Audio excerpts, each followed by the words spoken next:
Dan ternyata tampak bayangan seperti orang yang pakai baju ala kerajaan. Terdengar suara seperti suling, dan suara suling tersebut seperti acara pementasan gamelan. Koncomu kandhani, ojo sembrono.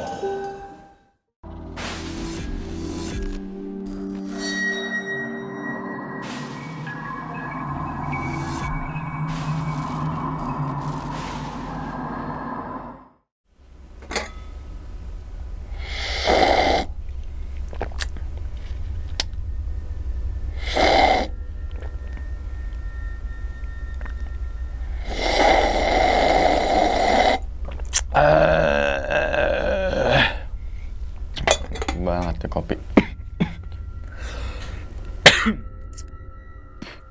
Ampas. Assalamualaikum warahmatullahi wabarakatuh. Kembali lagi bersama gue Sumar Adi Wijaya atau biasa dipanggil Umang dalam segmen Kisah Mistis Pendaki. Keberadaan gunung dan hutan memang terkenal akan mistis dan horor. Oleh karena itu, tidak aneh banyak kesaksian para penjelajah maupun pendaki gunung memiliki kisah horor di setiap perjalanannya. Gunung Sindoro memiliki ketinggian 3.153 mdpl dan letaknya bersebelahan dengan Gunung Sumbing. Secara administratif, Gunung Sindoro terletak di antara dua wilayah kabupaten, yaitu Kabupaten Temanggung dan juga Kabupaten Wonosobo, Provinsi Jawa Tengah. Gunung Sindoro mempunyai 6 jalur pendakian, di antaranya adalah Kledung, Alang-alang Sewu, Doro Arum, Sigedang, Bansari, dan juga Bedakah. Kawah terbesar di Gunung Sindoro disebut Kawah Kembang, yaitu sebuah kawah dengan lava kecil yang ada di puncaknya. Salah satu mitos paling sering dibicarakan tentang Gunung Sindoro adalah tempat yang dihuni oleh makhluk halus dan mereka akan benci dengan pendaki yang suka melakukan perbuatan maksiat di kawasan Gunung Sindoro. Misteri yang tak kalah menarik adalah anggapan bahwa Gunung Sindoro merupakan pusat peradaban Mataram kuno. Sayangnya, letusan gunung menyebabkan peradaban tersebut harus luluh lantah.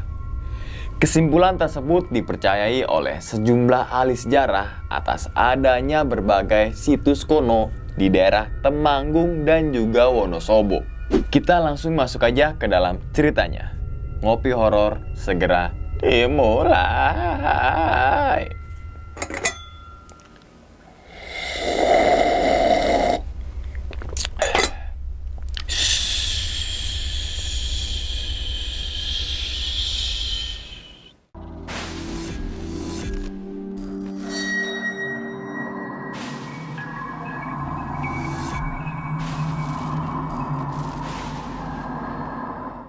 Pada video kali ini atau pada kesempatan kali ini, gue akan membawakan cerita dari Arda ketika melakukan pendakian ke Gunung Sindoro pada tahun 2020. Dan pada pendakian kali ini berjumlah 8 orang, yaitu Arda, Lucy, Daru, Hana, Sania, Barik, Kusna, dan juga si Ajis. Di sore hari pada tanggal 27 Agustus tahun 2020, Arda ini yang lagi duduk di depan rumah sambil ngeliatin senja. Cailah. Tiba-tiba HP-nya ada notif WhatsApp dari temannya yang bernama Lucy.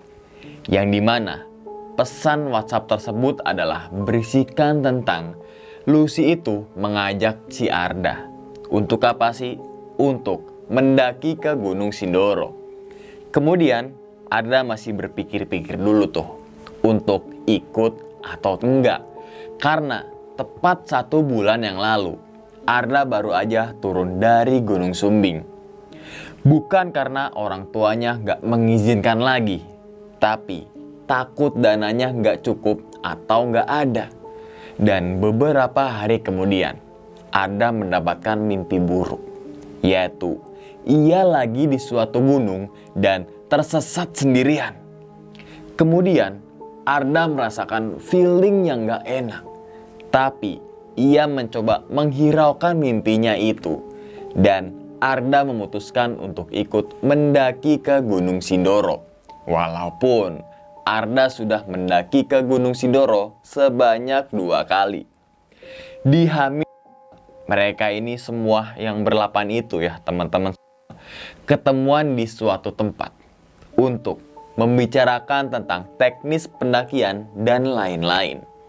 Akhirnya, mereka semua sepakat untuk mendaki melalui jalur Keledung. Singkat cerita, di H-1, Arda mulai menyiapkan segala perlengkapan untuk mendaki. Yaitu apa sih? Yaitu mulai dari logistik, surat sehat, dan beberapa hal lainnya. Di malam harinya, lagi dan lagi, Arda mengalami mimpi buruk, yang dimana mimpi tersebut berhubungan dengan mimpi yang sebelumnya, yaitu di saat turun gunung, Arda kepleset ke jurang dan mendapatkan bisikan, "Ojo munggah rene, karo wong sing sembrono." Di hari H setelah sholat Jumat, Arda dan juga Daru langsung tancap gas ke tempat titik kumpul, yaitu rumahnya Sania. Rumah Sania ini jaraknya lumayan jauh dengan rumahnya si Arda dan juga si Daru. Dan sesampainya di rumah Sania, terjadi sesuatu yang lumayan menjengkelkan, yaitu tas lempangnya Daru ketinggalan di rumahnya Arda. Karena tas lempangnya Daru berisi barang-barang berharga, mau nggak mau, suka nggak suka, mereka berdua balik lagi tuh. Untuk apa sih? Ya untuk mengambil tas yang ketinggalan itu. Sekitar 3 jam lamanya, Arda dan Daru udah sampai di rumah Sania lagi. Dan ternyata ketika di rumah Sania, banyak yang belum di-packing. Setelah semuanya udah beres, mereka berangkat menggunakan sepeda motor tepat di jam 5 sore.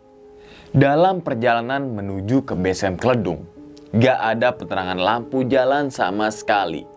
Alhasil, mereka berani untuk ngebut. Yang penting, alon-alon asal kelakon.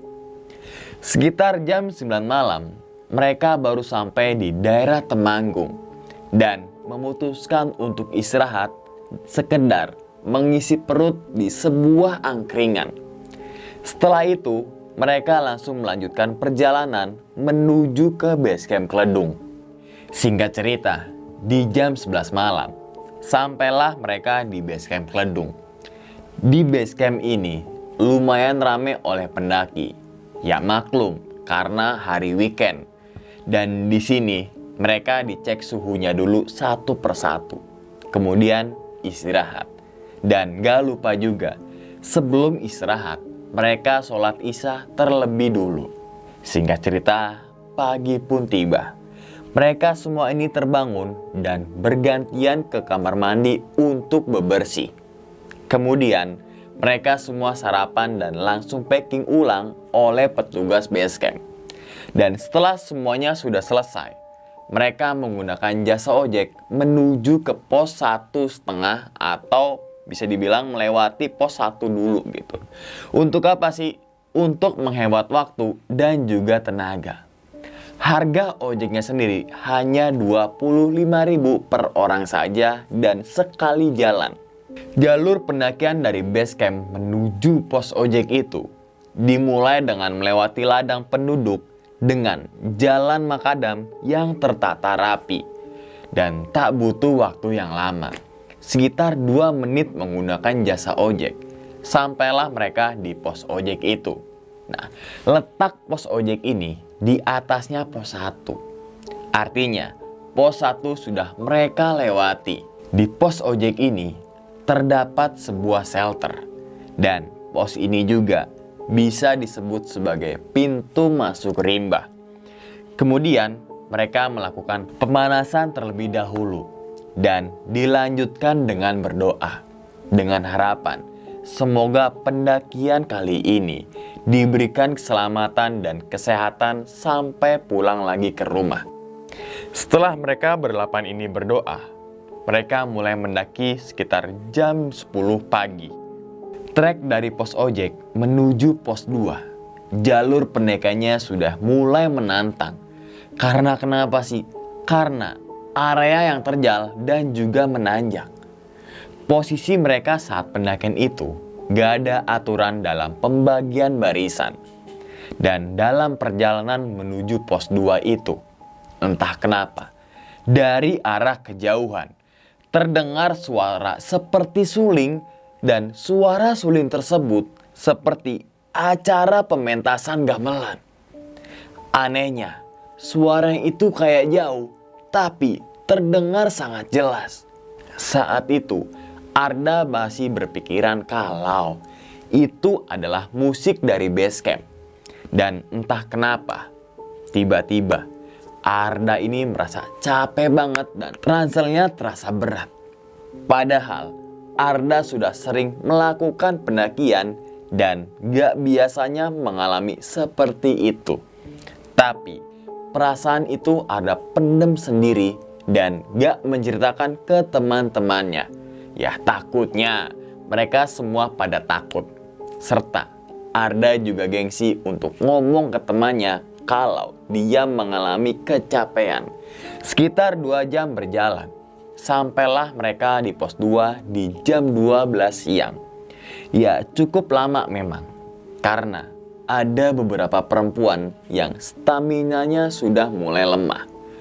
Pos 2 ini memiliki ketinggian 1980 mdpl dan terdapat warung yang menjual aneka minuman, semangka, mie instan, hingga gorengan. Namun, warung di pos 2 itu hanya buka saat pendakian, seperti akhir pekan atau hari libur. Di pos 2 ini, mereka memutuskan untuk istirahat sambil minum dan makan cemilan yang ringan-ringan. Sekitar 10 menit istirahat, mereka melanjutkan perjalanan menuju ke pos 3. Trek dari pos 2 menuju ke pos 3, jalur pendakiannya sudah menanjak, berupa tanah padat bercampur bebatuan, yang pastinya sangat menguras tenaga. Karena kenapa sih? Karena merupakan trek terpanjang selama pendakian. Sekitar jam 3 sore, sampailah mereka di pos 3 dengan ketinggian 2315 mdpl. Di sini, mereka gunakan untuk istirahat dan untuk menunaikan ibadah sholat asar. Setelah semuanya selesai, mereka berunding untuk mendirikan tenda di pos 3 atau di pos sunrise camp. Karena lokasi pos sunrise camp gak jauh dari pos 3. Hanya medannya yang cukup lumayan terjal dan sangat menguras tenaga. Akhirnya, mereka berlapan itu sepakat untuk bermalam di pos sunrise camp. Dalam perjalanan dari pos 3 menuju pos sunrise camp, lagi dan lagi, Arda merasakan beban ranselnya seakan-akan itu tambah berat. Padahal udah dikasih tali tambang untuk menjaga keseimbangan. Untungnya Arda nggak jatuh ke belakang, karena di belakangnya rame banget dengan pendaki yang mau naik. Singkat cerita, di jam 4 sore sampailah mereka di pos sunrise camp. Kemudian mereka langsung mencari tempat yang pas untuk mendirikan sebuah tenda. Setelah mendirikan tenda dan juga membentangkan flysheet, mereka langsung masuk ke dalam tenda untuk bebersih. Ditambah lagi, udara saat sore itu sudah mulai dingin. Sinar matahari mulai berpamitan kepada semesta. Gemilau cahayanya sangat indah sekali dilihat dari pos sunrise camp. Apalagi untuk anak indie kayak si Arda. Setelah masak, makan, minum, ngopi, ngerokok, gak lupa juga untuk menunaikan sholat maghrib. Dan setelah sholat maghrib, mereka tidur lebih awal. Karena rencananya itu akan summit di jam 2 dini hari. Namun, tidak dengan Arda dan juga si Ajis. Mereka ini masih ngobrol di dalam tenda dan sedikit bercerita tentang pengalamannya masing-masing, sambil ditemani dengan udara dingin dibalut kehangatan kopi, sehingga menambah suasana semakin damai. Gak lama setelah mereka berdua ngobrol, Ajis ini memutuskan untuk tidur duluan karena matanya udah gak bisa diajak untuk kompromi dan juga udah 5 watt. Akhirnya pada malam itu hanya Arda yang belum tidur. Dan entah kenapa Arda itu susah banget untuk memejamkan matanya. Udara saat malam sangatlah dingin. Ditambah lagi Arda memakai sleeping bag yang lumayan tipis. Rasanya. Coba deh teman-teman semua bayangin ya. Akhirnya Arda itu nyetel musik band kesukaannya, yaitu Peter Pan, dengan volume yang sangat kecil untuk mencairkan suasana. Tapi gak lama setelah itu, Arda ini ngerasa di belakang tendanya kayak ada orang yang sangat banyak. Awalnya Arda berpikir kalau itu pendaki lain, tapi di pos sunrise camp itu sangatlah sepi dari pendaki. Kebanyakan pendaki itu memilih untuk mendirikan tenda di pos 3. Kemudian Arda merhatiin bayangan tersebut dari dalam tenda. Dan ternyata tampak bayangan seperti orang yang pakai baju ala kerajaan. Karena nampak panjang dan seperti ada pernak-perniknya. Kemudian Arda membaca doa yang ia bisa. Dan sampai akhirnya Arda itu tertidur dengan sendirinya.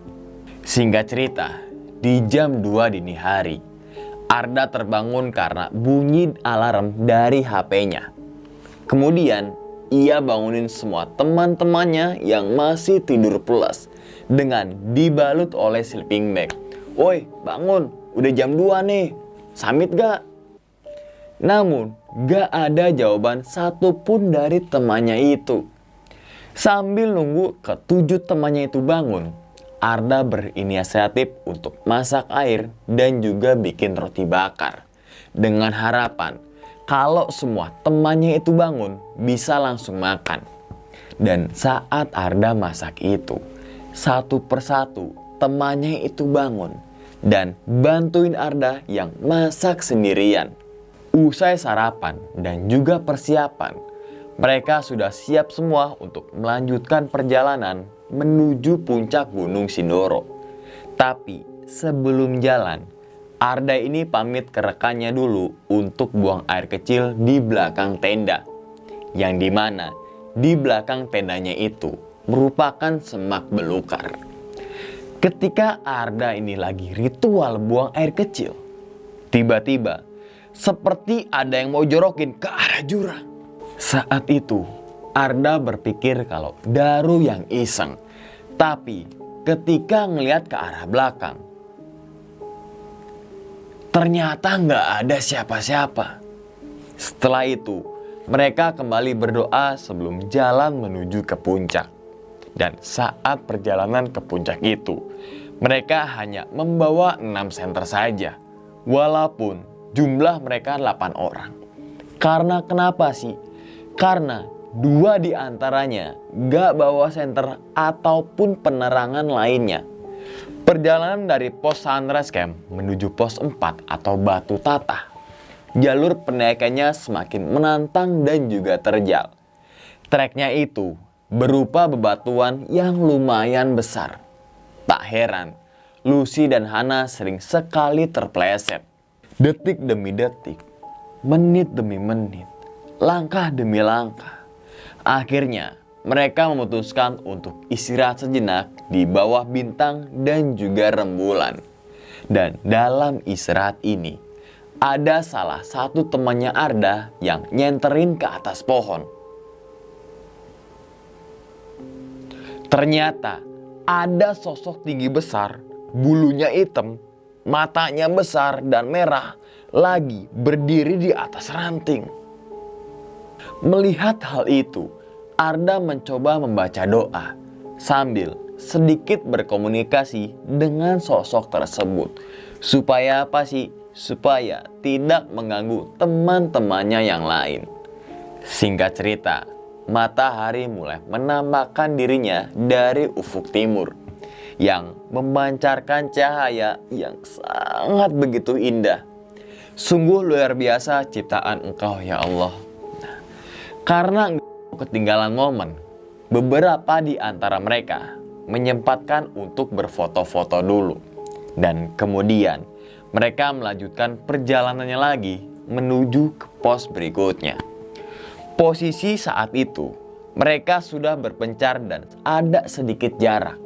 Sedangkan Arda, Lucy, dan juga Ajis posisinya paling belakang.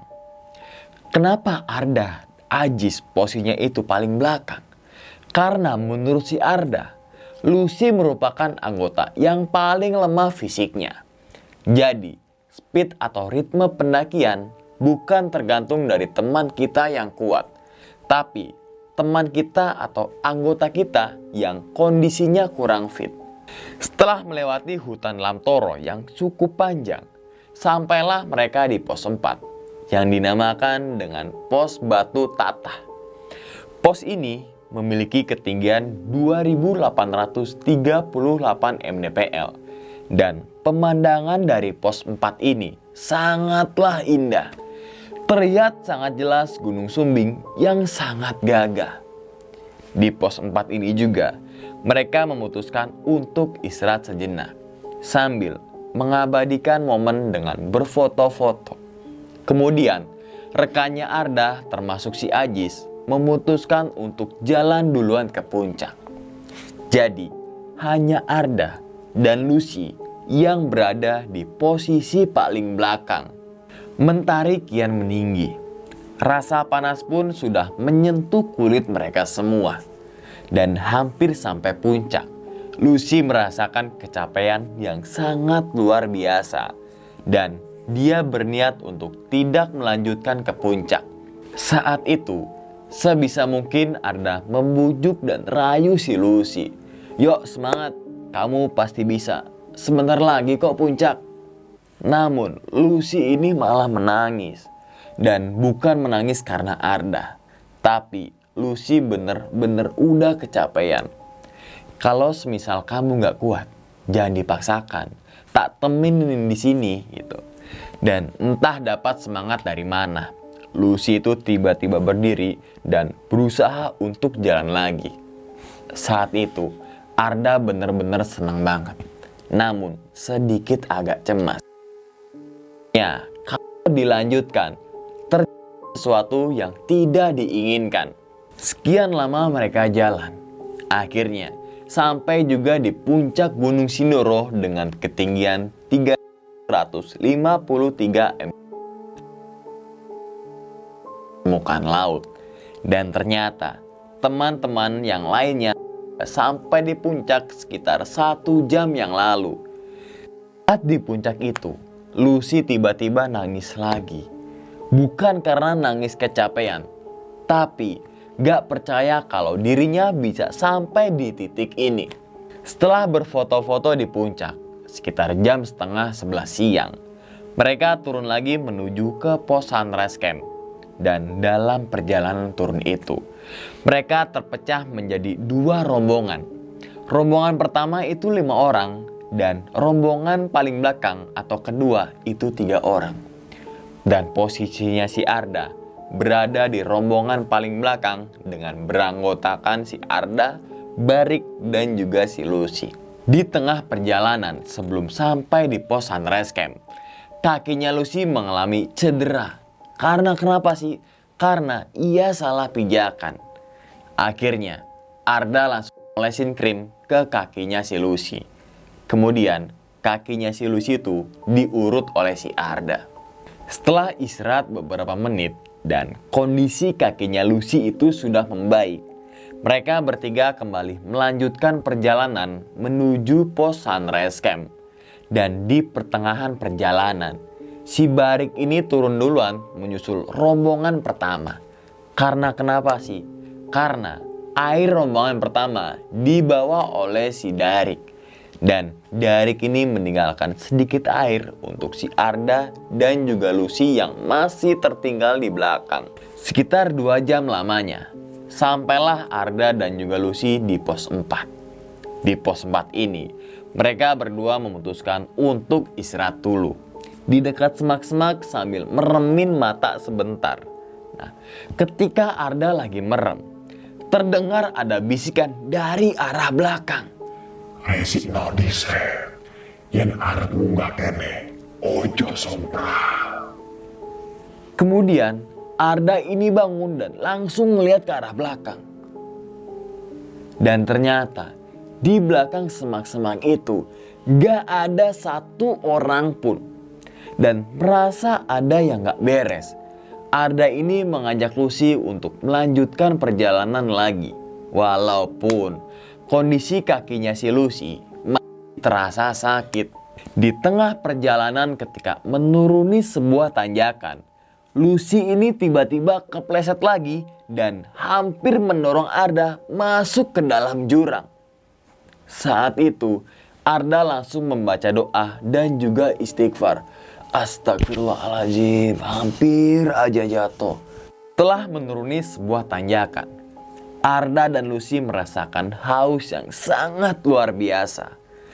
Air yang dikasih oleh Barik itu sudah habis. Mau minta ke pendaki juga, gak ada yang lewat. Ya sudah, akhirnya mereka paksakan untuk terus berjalan sampai di pos Sunrise Camp. Dengan sisa-sisa tenaga, Lucy dan juga Arda sampai juga di pos Sunrise Camp di jam setengah 4 sore. Kemudian Arda langsung masuk ke dalam tenda untuk istirahat dulu. Dan baru aja Arda ini rebahan, kakinya mengalami kram yang dimana rasanya benar-benar sangat sakit. Saat itu Arda langsung ngolesin minyak urut ke kakinya dan berharap rasa sakitnya segera hilang. Agar apa sih? Agar bisa melanjutkan perjalanan turun ke base camp. Setelah bongkar tenda dan packing, mereka mulai berjalan turun menuju ke base camp di jam setengah 5 sore. Dan saat turun dari pos Sunrise Camp menuju pos 3, jalurnya benar-benar curam. Tak heran, Arda sering jatuh karena beban ranselnya dan telapak tangannya itu sakit ketika harus pegangan pada tali tambang. Setelah trek yang lumayan curam dan jatuh berulang kali, sampailah mereka di pos 3. Di pos 3 ini, mereka gunakan untuk istirahat dan sekedar membasahi tenggorokan. Dan setelah dirasa sudah cukup, mereka berlapan melanjutkan perjalanannya lagi menuju ke pos 2. Perjalanan dari pos 3 menuju ke pos 2, mereka ini terpisah menjadi 3 rombongan atau 3 tim. Rombongan pertama itu Kusnah dengan Sania berada di depan. Lucy dan Barik berada di tengah, disusul oleh Arda dan Daru. Sedangkan Ajis dan juga Hana posisinya paling belakang. Saat perjalanan turun itu sudah memasuki waktu maghrib. Cahaya bulan mulai nampak mendominasi. Ternyata headlamp atau senter mereka dibawa semua oleh Barik yang posisinya berada di tim kedua. Yang ditakutkan dalam benak si Arda adalah Ajis dan Hana masih tertinggal di belakang. Ditambah lagi mereka berdua gak bawa headlamp sama sekali. Saat itu Arda juga sedikit kesal. Karena kenapa sih? Karena terbagi menjadi beberapa tim. Memang saat pendakian itu ada sedikit konflik atau ada sedikit cekcok. Kondisi jalur pendakian itu sangatlah sepi. Dan karena maghrib, Arda dan juga Daru memutuskan untuk istirahat sejenak. Dan saat istirahat itu, Arda mendengar lagi suara gamelan dari arah bawah. Kemudian disusul dengan suara bisikan, "Koncomu kandhani, ojo sembrono." Tanpa pikir panjang, Arda langsung mengajak Daru untuk segera lanjutin perjalanan. Walaupun tanpa ada penerangan dari headlamp ataupun senter. Hanya bermodal flash HP yang kurang begitu terang. Singkat cerita, sampailah Arda dan juga Daru di pos 2. Dan di pos 2 ini sudah ada teman yang lainnya udah nunggu. Sedangkan Ajis dan juga Hana masih tertinggal di belakang. Setelah Ajis dan Hana udah sampai di pos 2, Darik langsung membagikan headlamp dan juga senter. Kemudian mereka semua berjalan beriringan di gelapnya malam dan juga rimbunnya hutan. Setelah berjam-jam mereka berjalan, sampailah di base camp di jam 8 malam. Kondisi base camp pada malam itu sangatlah sepi dan Arda nggak mau nanya ke teman tentang kejadian-kejadian yang dialami oleh dirinya. Setelah istirahat juga bebersih, rencananya mereka langsung pulang ke rumah. Namun sempat dinasehati oleh petugas base camp kalau nanti aja pulangnya. Karena kenapa sih? Karena sebelum subuh, jalur yang akan mereka lewati terkenal sangat ramai.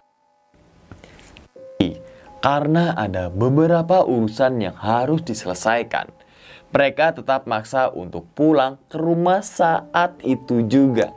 Posisi boncengan saat pulang ke rumah itu berbeda dengan berangkat, yaitu Arda dengan Sania, Daru dengan Husna, Bari dengan Lu, dan Hana dengan si Ajis. Setelah beberapa jam di motor, sampailah Arda di rumahnya lagi. Daerah Pekalongan. Selang sehari setelah pendakian, Sania dan juga Husna ngechat di grup WhatsApp bahwa saat pendakian itu ternyata mereka berdua sedang haid. Kemudian Sania dan Husna bercerita tentang apa yang mereka rasakan. Ternyata Sania juga diganggu oleh beberapa penghuni dari Gunung Sindoro. Ya mungkin itu disebabkan oleh menstruasi. Nah, itu teman-teman semua cerita dari Arda ketika melakukan pendakian ke Gunung Sindoro pada tahun 2020, tepatnya di bulan Agustus. Apa sih hikmah yang bisa kita ambil ya dari pengalaman si Arda ini? Yang pertama adalah persiapannya itu kurang. Bahwasanya mereka ini berlapan, namun membawa headlamp hanya 6 saja. Kita tidak boleh menyepelekan hal itu. Jangan teman-teman semua, karena itu merupakan perlengkapan pribadi yang wajib kita bawa ketika saat pendakian. Kemudian yang kedua adalah ternyata Sania dan juga Husna, mereka berdua ini menstruasi. Ya mungkin gangguan-gangguan yang dialami saat pendakian ke Gunung Sindoro yang Arda rasakan, mungkin itu merupakan triggernya dari darah menstruasi itu teman-teman semua. Ya wajar ketika kita saat registrasi ditanya oleh petugas ada yang menstruasi nggak atau apapun itu. Kalau secara biologi gue selalu tekankan hal itu, bahwasanya kalau wanita sedang menstruasi, ya pertama itu kondisi fisiknya lemah. Loh, kondisi fisiknya lemah masa naik gunung gitu kan? Ditambah lagi ketika menstruasi itu pasti risih gitu kan. Dan kemudian suara gamelan ataupun suling. Kalau kita berpikir positive thinking, suara suling mana atau suara gamelan yang mana bisa sampai di atas ketinggian 2500 mdpl. Atau mungkin bisa saja kalau frekuensi anginnya itu sangat kencang. Jadi teman-teman semua ketika mendengar hal itu, mendengar suara gamelan, suling, atau apapun suara-suara yang dianggap aneh, itu mungkin suara dari penduduk bawah yang setel musik atau apapun itu. Jadi kalau kita naik gunung, usahakan pikiran kita selalu negatif. Positive thinking, sugesti kita didoktrin dengan hal-hal yang positif. Jangan berpikiran kalau, wah ini suara ini, kresek-kresek dikit, wah ini suara ini. Kedepankan pikiran secara logis. Jangan berpikiran dengan hal gaib atau apapun itu. Karena kita tidak boleh takut dengan hal-hal seperti itu teman-teman semua ya. Dan ingat teman-teman semua, cerita dari Ada ini bukan untuk nakut-nakutin teman-teman semua ketika mendaki ke Gunung Sindoro ataupun ke gunung manapun. Tapi ambillah sisi positifnya dan juga buang sisi buruknya. Sekian dulu pada video kali ini dan nantikan video-video gue berikutnya. Hal gaib itu muncul ketika sugesti kita buruk. Wassalamualaikum warahmatullahi wabarakatuh. Selamat beristirahat.